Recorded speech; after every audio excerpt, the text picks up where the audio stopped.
Shalom, selamat pagi jemaat Tuhan. Berjumpa kembali dalam doa pagi online.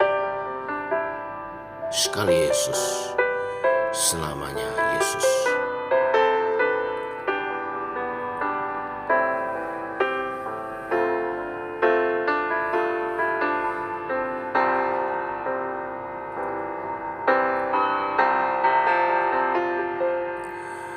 Dalam segala keadaan,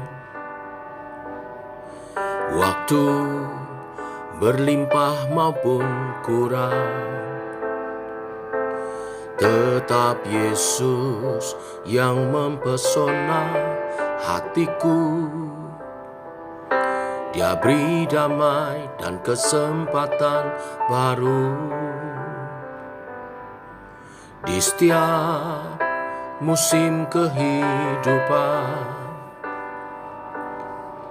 Waktu ku kuat maupun lemah, tetap Yesus yang mempesona hatiku. Dia beri hidup dan kesempatan baru. Sekali Yesus, selamanya Yesus. Harapanku tak akan hilang, karena kasih-Nya sekarang ku ada. Oh Yesusku, ku cinta Kau selamanya. Sekali Yesus, selamanya Yesus. Harapanku tak akan hilang, karena kasih-Nya sekarang ku ada. Oh Yesusku, ku cinta Kau selamanya.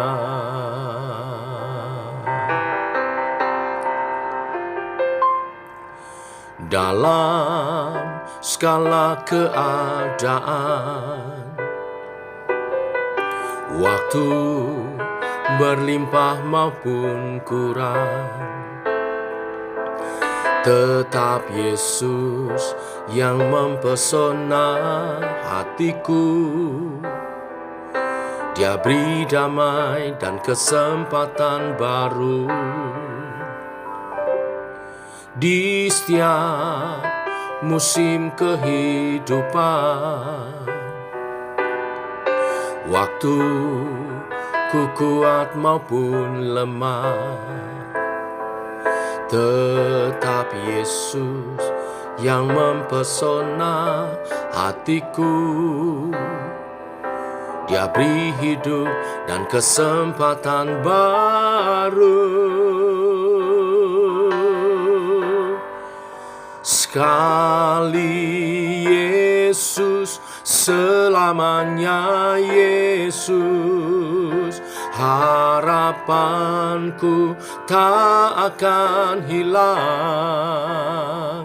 karena kasih-Nya sekarang ku ada.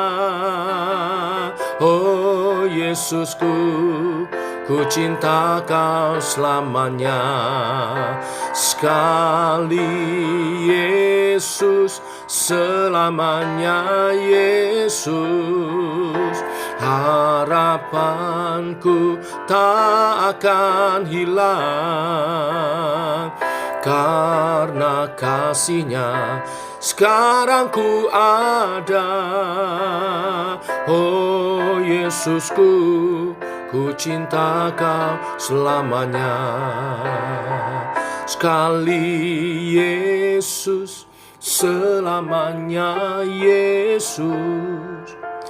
Harapanku tak akan hilang, karena kasih-Nya sekarang ku ada.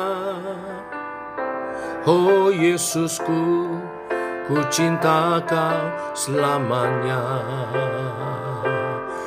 Selamanya menyembah-Mu Yesus, ya hanya padamu Yesus kami bersyukur, kami memuji, kami menyembah-Mu, ya hanya padamu Yesus.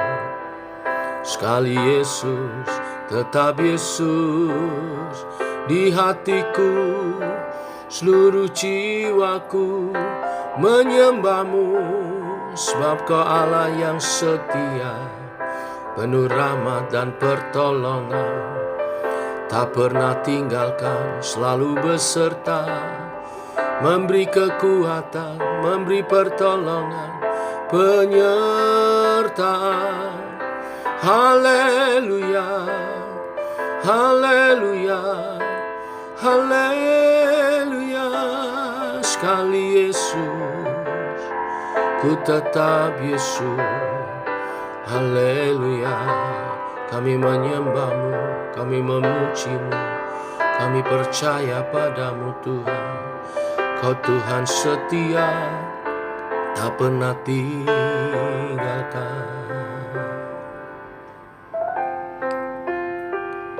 Terima kasih Tuhan. Kami mau belajar setia, teguh beriman hanya kepadamu.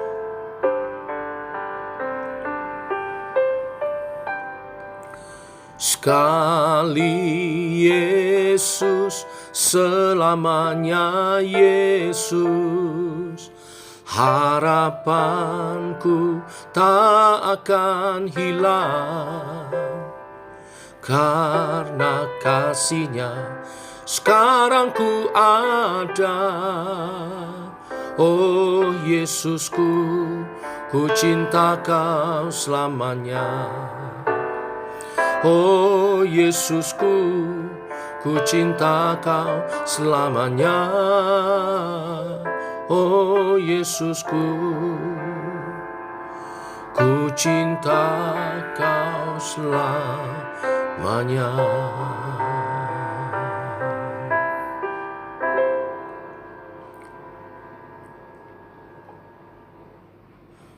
Tiba waktunya untuk kami merenungkan firman-Mu. Firman-Mu adalah suluh dan terang bagi jalan kami. Berfirman Tuhan, kami rindu. Dalam nama Tuhan Yesus Kristus. Amin. Bapak Ibu, renungan firman pagi hari ini, Daniel pasal yang ketiga.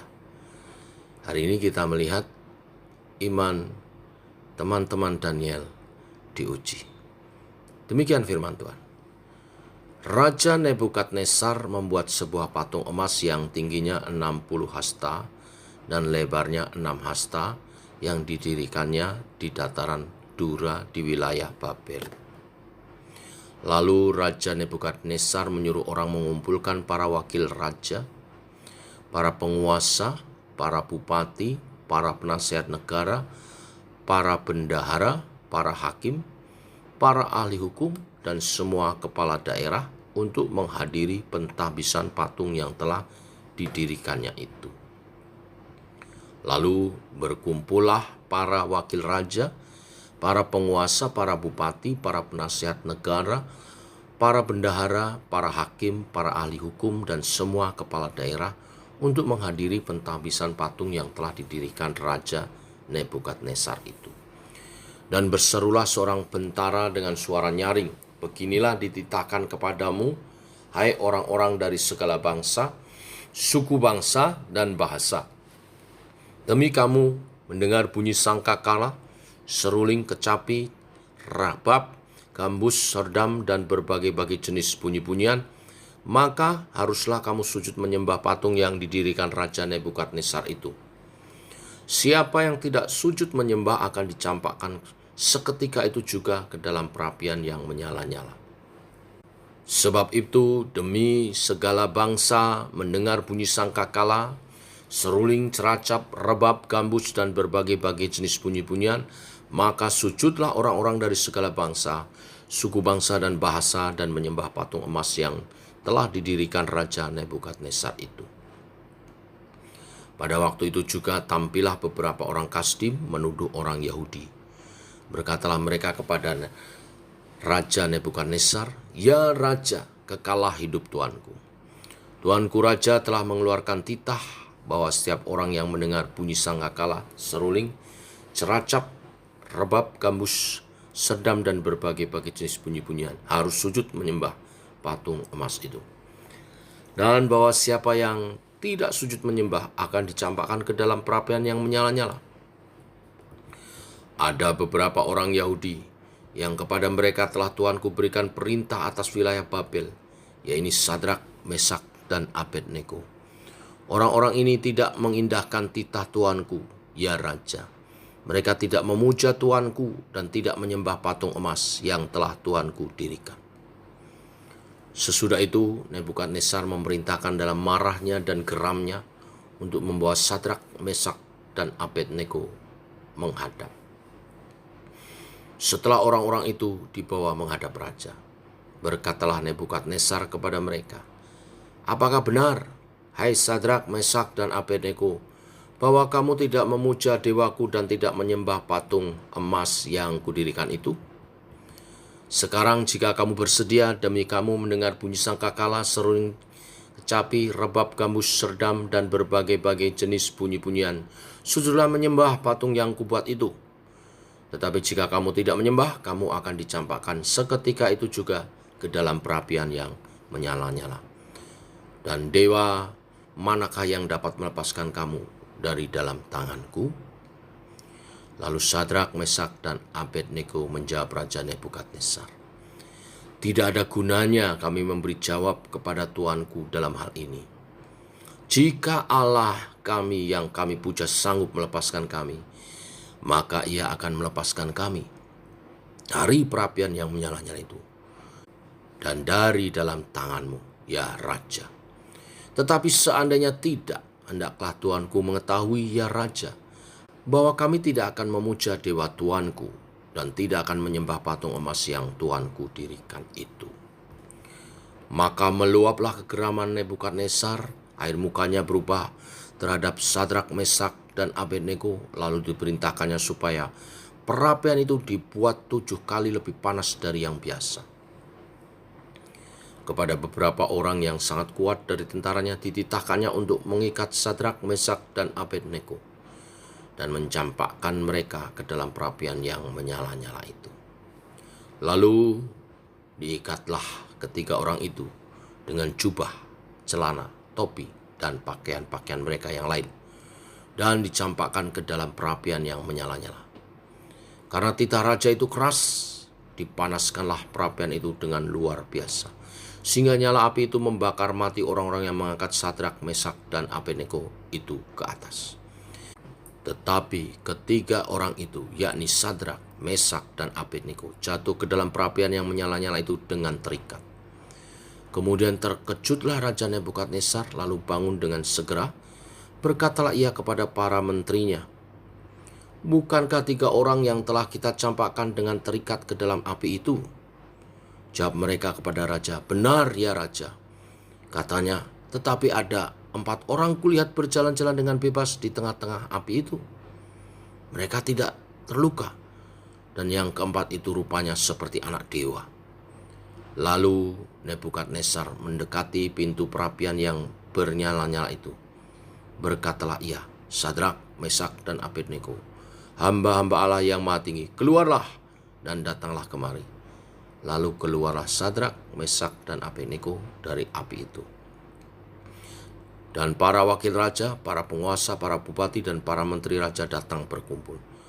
Mereka lihat bahwa tubuh orang-orang ini tidak mempan oleh api itu, bahwa rambut di kepala mereka tidak hangus, jubah mereka tidak berubah apa-apa, bahkan bau kebakaran pun tidak ada pada mereka. Berkatalah Nebukadnezar, "Terpujilah Allahnya Sadrak, Mesak, dan Abednego. Ia telah mengutus malaikatnya dan melepaskan hamba-hambanya yang telah menaruh percaya kepadanya dan melanggar titah raja, dan menyerahkan tubuh mereka karena mereka tidak mau memuja dan menyembah Allah manapun kecuali Allah mereka. Sebab itu aku mengeluarkan perintah bahwa setiap orang dari bangsa, suku bangsa, atau bahasa manapun yang mengucapkan penghinaan terhadap Allahnya Sadrak, Mesak, dan Abednego akan dipenggal-penggal dan rumahnya akan dirobohkan menjadi timbunan puing, karena tidak ada Allah lain yang dapat melepaskan secara demikian itu. Lalu raja memberikan kedudukan tinggi kepada Sadrak, Mesak, dan Abednego di wilayah Babel. Sampai di sini pembacaan kita. Bagaimana seharusnya seorang percaya beriman? Apakah yang akan kita lakukan jika iman kepada Yesus membawa kita kepada resiko kehilangan jabatan, pekerjaan, bahkan nyawa? Akankah kita berharap hanya pada Tuhan dan tetap setia sekalipun kelihatannya Tuhan tidak menolong? Ataukah kita memilih meninggalkan Tuhan demi menyelamatkan diri dari resiko itu? Bapak Ibu, hari ini kita belajar bagaimana orang percaya seharusnya beriman.